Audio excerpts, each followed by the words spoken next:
Elə biz insanı da dünyaya gələn günü bir insanı ki təbrik edirik, ona mübarəklik deyirik, bu qəbildəndir. Yəni Allah sənə varlıq nemətini verib. Sən dünyaya gəlmisən. Sən yoxluqdan, yoxluq zülmətindən varlıq nuruna çıxmısan, ona görə səni təbrik edirəm. Yoxsa ad günündə başqa nə var ki, mən bir-birimizə təbrikləyək? Ad günü buna görədir. Bir-birimizə mübarəklik, xeyir, bərəkət arzulayırıqsa, buna görə arzulayırıq ki, Allah bu gün sənin üçün məxsus edib, səni dünyaya gətirib. Səni varlıq aləminə gətirib, səni var edib. Sən yer üzərinə gəlmirsən. O baxışda, o neymət günü sənin üçün və ən böyük neymət. Ən böyük neymət. Çünki sən bu dünyaya gəlməsəydin, o bu neymətlərə heç növbə çatmırdı ki.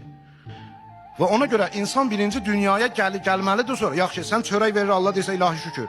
Amma sən olmasaydın, heç bu çörəyi növbə çatmırdı axı. Sən olmusan çörək verib Allah sənə. Sən olmusan elm verib Allah sənə. Sən olmusan ruzi verib sənə. Deməli, birinci neymət vücuda gəlməkdir. Birinci neymət yaranmaqdır, sonradan o bir neymətlərə növbə çatır.